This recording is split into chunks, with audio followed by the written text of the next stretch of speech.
दोस्तों अगला केस आता है motion on horizontal circular turn. आपने देखा होगा जब हम सड़क पे गाड़ी चलाते हैं तो सड़क मुड़ती है ना, सड़क में टर्न आता है।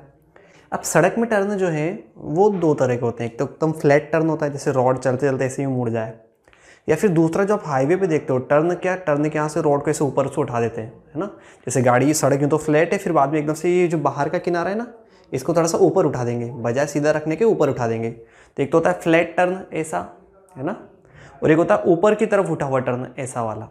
ठीक है, तो अब यहाँ पे हम बात कर रहे हैं फ्लैट रफ टर्न कि जब मान लो फ्लैट टर्न पे गाड़ी को मुड़ना हो तो क्या होगा। तो देखो इस केस में फ्लैट टर्न पे क्या होगा, mg जो है वो नीचे लगेगा, तो उसको कौन बैलेंस करेगा बेटा, नॉर्मल। mg को तो नॉर्मल बैलेंस कर देगा। अब यहाँ पे घुमाने की सारी जिम्मेदारी किसके ऊपर है, याद करो अभी डिस्क वाला क्वेश्चन किया था, यहाँ पे घुमाने की सारी जिम्मेदारी है स्टैटिक फ्रिक्शन पे, है ना। तो इसका मतलब for safe motion, safe motion के लिए क्या होना चाहिए, for safe motion F S less than होना चाहिए म्यू इंटू एन से। तो एफ एस ही तो सेंट्रीपिटल प्रोवाइड कर रहा है ना। तो एम वी स्क्वायर मान लो, M V square by R less than होना चाहिए म्यू एम जी से। इसका मतलब वी लेस देन होना चाहिए रूट म्यू आर जी से। इसका मतलब इस केस में आपके जो मैक्सिमम सेफ स्पीड है वो कौन डिसाइड करेगा, फ्रिक्शन कोफिशिएंट म्यू। मतलब जितना ज़्यादा फ्रिक्शन होगा सरफेस पे उतनी ज़्यादा स्पीड आप रख सकते हो। अगर मान लो फ्रिक्शन कम हुआ तो फिर आपको भी स्पीड कम करनी पड़ेगी। तो आपने नोट किया होगा ना, जब आप साइकिल चलाते आपने सीखा होगा तो आपने नोटिस किया होगा कि मुड़ते वक्त अपन को फिसलने के चांस ज़्यादा होते हैं। तो मुड़ते वक्त जो मोड़ आता है वहाँ पर हम ब्रेक लगा के स्पीड को कम करते हैं। क्यों, क्योंकि हमें उसी रेडियस जो सर्कुलर पाथ की रेडियस है उसी पे अपनी साइकिल को घुमाना है। अगर आप ज़्यादा स्पीड रखोगे तो म्यू तो फिर भी जितना है उतना ही है, जी भी कॉन्स्टेंट है, आपकी आर बढ़ जाएगी। तो ज़्यादा स्पीड के केस में आप ज़्यादा रेडियस पे चलना चाहोगे, मतलब फिर आप सड़क से बाहर निकल जाओगे। सड़क से बाहर नहीं निकलना, हमें सड़क पे ही चलना है। इसका मतलब रेडियस उतनी ही सेलेक्ट करनी है जितनी की सड़क की रेडियस है। ओके बच्चों, तो ये अपना फ्लैट टर्न पे जब हम मुड़ते हैं, रफ टर्न पे, वो वाला केस। दूसरा देखो यहाँ पे सारा काम किसने किया, फ्रिक्शन ने किया, फ्रिक्शन पे डिपेंडेंसी है। लेकिन बारिश के टाइम पे क्या होता है, बारिश के टाइम पे बारिश की वजह से फ्रिक्शन कोफिशिएंट कम हो जाता है। तो बारिश के टाइम पे जब रोड गीला होता है तो फिसलती है ना गाड़ियाँ कई बार मोड़ पे। तो वो ना हो इसके लिए क्या करते हैं, फिर थोड़ा सा रोड को बाहर से उठा देते हैं। रोड को इस तरह से बाहर उठाना, इसी को हम क्या बोलते हैं, बैंकिंग। बैंकिंग का मतलब क्या होता है, रोड का जो आउटर एज है उसको बाहर से उठा दो, बाहर आउटर एज को उठा दो थोड़ा सा। This is called banking. क्या फ़ायदा होगा इससे, देखो पहले नॉर्मल पूरा का पूरा किस तरह से था, वर्टिकल। लेकिन अब नॉर्मल वर्टिकल से थोड़ा एंगल बना लेगा, है ना। नॉर्मल जो है वो थोड़ा सा एंगल बना लेगा वर्टिकल से। तो इसका फ़ायदा क्या हुआ, देखो नॉर्मल ने जो एंगल बनाया तो नॉर्मल का एक कंपोनेंट तो चला जाएगा किधर बेटा, एम जी को बैलेंस करने में। और दूसरा कंपोनेंट क्या काम आ जाएगा, दूसरा कंपोनेंट प्रोवाइड करेगा इसको सेंट्रीपिटल फोर्स। तो यहाँ पे क्या इक्वेशन बन जाएगी, देखो एन कॉस थीटा तो बैलेंस करेगा एम जी को, और एन साइन थीटा प्रोवाइड करेगा M V square by R. तो ये फर्स्ट और सेकंड इक्वेशन, इसको जब आप सॉल्व करोगे तो आपके पास आएगा v equals to root of R G tan theta. तो इसका मतलब जो वेलोसिटी है वो इतनी होनी चाहिए। अगर इससे ज़्यादा वेलोसिटी यूज़ कर ली तो फिर क्या होगा, सड़क से बाहर निकल जाएगी गाड़ी, और इससे कम वेलोसिटी यूज़ कर ली तो सड़क के अंदर चली जाएगी, मतलब अंदर की तरफ फिसल जाएगी। तो इसमें तो और ज़्यादा नुकसान है भाई। वहाँ तो चलो एक मैक्सिमम स्पीड से कम कितनी भी चलाओ कोई दिक्कत नहीं, यहाँ तो क्या है कि आपको इस पर्टिकुलर स्पीड पे चलाना है। इससे अगर आपने ज़्यादा स्पीड कर दी तो गाड़ी सड़क से बाहर की तरफ निकल जाएगी, और अगर आपने इससे कम स्पीड कर दी तो गाड़ी सड़क में अंदर की तरफ आ जाएगी। तो दोनों केस में सड़क छूट रही फिर तो ये तो और डेंजरस हो गया। तो फिर बैंकिंग करने का फ़ायदा क्या हुआ, फ़ायदा ये हुआ कि बिना फ्रिक्शन के भी आपको नॉर्मल की मदद से ही जो रोड क्रॉस करने के लिए रिक्वायर्ड सेंट्रीपिटल फोर्स है वो मिल रहा है ना। तो ये इस तरह से। अब क्या होता है, मैक्सिमम सेफ स्पीड, देखो बैंक्ड टर्न जो होता है ना, अब ये तो अपन ने एक आइडियल केस ले लिया कि स्मूथ टर्न, प्रैक्टिकली कोई भी टर्न स्मूथ थोड़ी होता है। तो फ्रिक्शन तो हमेशा होगा ही सही, फ्रिक्शन कभी एब्सेंट होता ही नहीं है। लेकिन हम एक एडिशनल सपोर्ट वो ले रहे हैं किसका, नॉर्मल के कंपोनेंट का मुड़ने में। तो अब प्रैक्टिकल बात अब करते हैं कि जो मैक्सिमम सेफ स्पीड होती है ना, देखो होता क्या है कि हम जैसे जैसे स्पीड बढ़ाते हैं, मान लो अगर मैं इस स्पीड से ज़्यादा करूँगा तो गाड़ी बाहर निकलना चाहेगी ना, रोड से बाहर निकलना चाहेगी, तो फ्रिक्शन इसको रोड से बाहर निकलने से रोकेगा। तो इस केस में फ्रिक्शन किधर लगता है, अंदर की तरफ, है ना।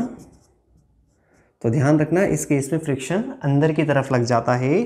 क्यों? क्योंकि गाड़ी की फिसलने की टेंडेंसी बाहर की तरफ होती है, गाड़ी बाहर की तरफ टेंडेंसी रखती है ना फिसलने की, इसलिए फ्रिक्शन अंदर की तरफ लगता है।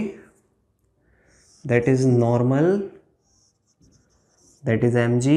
ओके, तो अगेन नॉर्मल के कंपोनेंट करेंगे तो ये एन साइन थीटा, ये एंगल भी थीटा बनेगा तो ये एन कॉस थीटा, है ना। और यहाँ फ्रिक्शन के भी आप कंपोनेंट कर सकते हो। फ्रिक्शन के कंपोनेंट क्या हो जाएंगे, एफ एस कॉस थीटा, और ये कंपोनेंट क्या हो जाएगा इधर से, एफ एस साइन थीटा। तो एफ एस कॉस थीटा और एफ एस साइन थीटा दोनों जो है वो कंपोनेंट आ जाएंगे।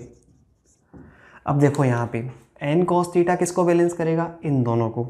तो देखो मेरी इक्वेशंस क्या बन रही है, N cos theta plus F S sine theta. N cos theta जो है वो बैलेंस करेगा किसको, M G plus F S sine theta को। तो M G plus F S sine theta, ये पहली इक्वेशन। ये दोनों फोर्स की डायरेक्शन देखो किधर है, सेंटर की तरफ। इसका मतलब N sine theta plus F S cos theta मिलकर के क्या प्रोवाइड करेंगे, M V square by R, है ना। और गाड़ी अभी मैक्सिमम स्पीड पे चल रही है ना, तो यहाँ वी मैक्स लिख दो। भाई मैक्सिमम स्पीड पे चल रही है तभी तो बाहर की तरफ फिसलना चाह रही है वो, तभी तो फ्रिक्शन लग रहा है उसको रोकने के लिए। ये दूसरी इक्वेशन। तीसरी क्या हो जाएगा, फॉर सेफ मोशन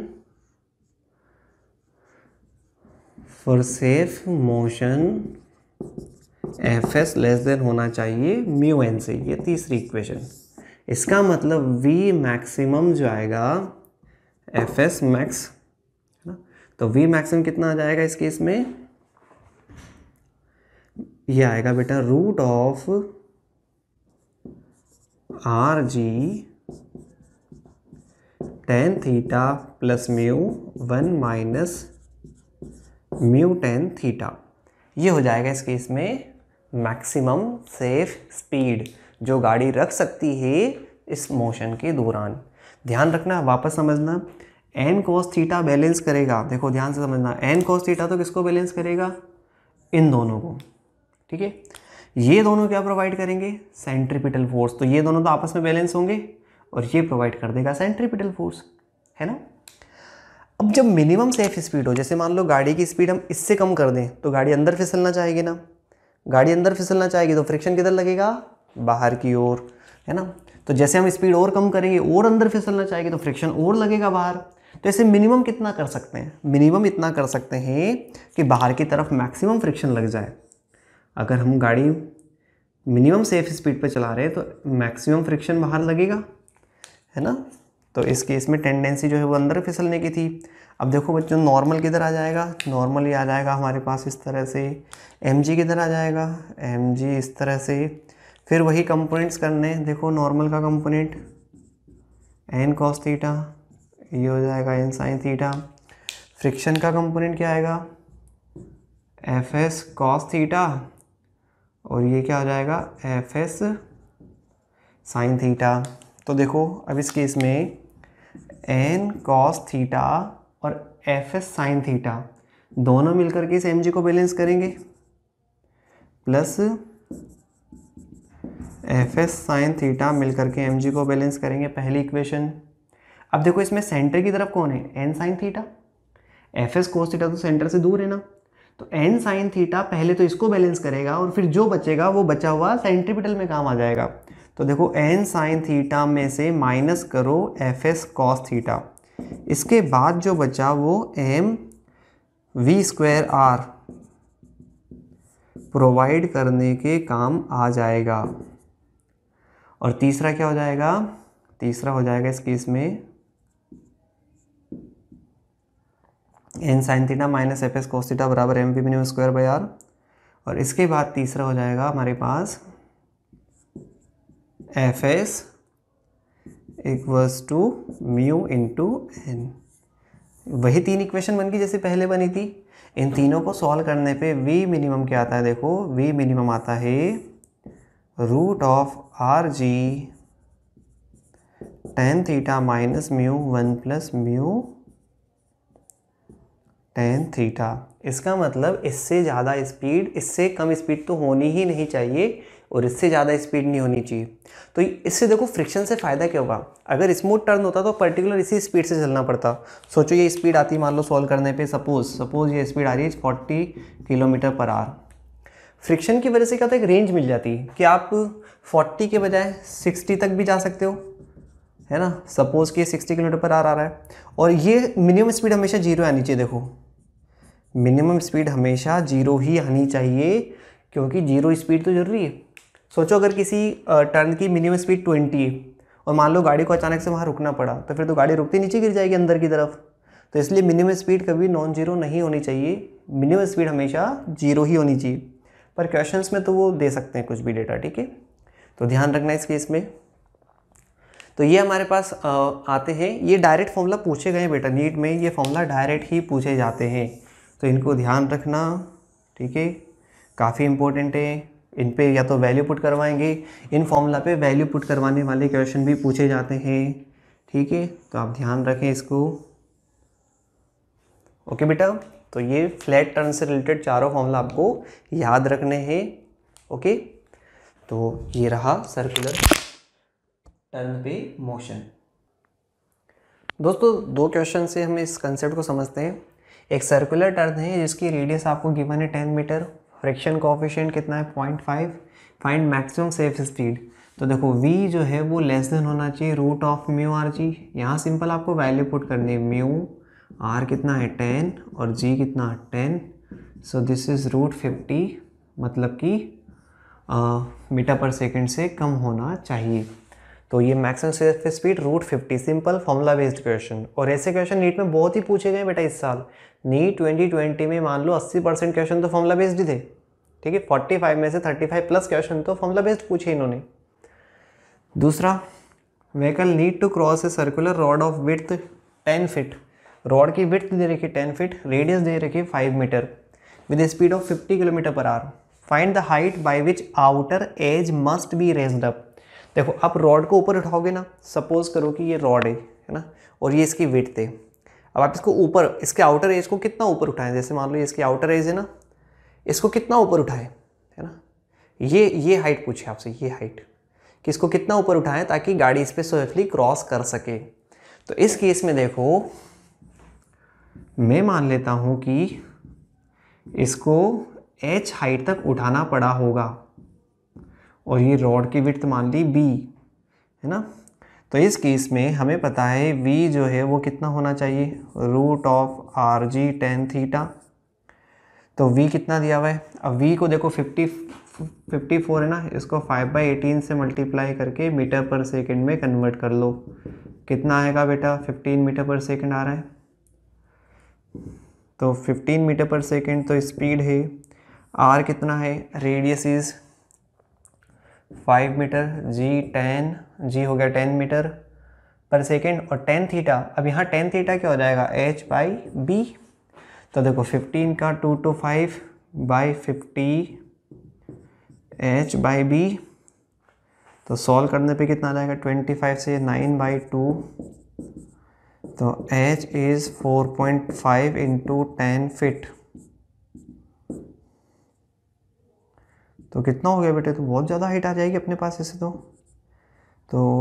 अपन ऐसा करते हैं, इस स्पीड को थोड़ा सा कम कर लेते हैं, 18 कर लेते हैं ना, क्योंकि वरना है बहुत ज़्यादा आ जाएगी, 5 रख लेते हैं इसको, ठीक है।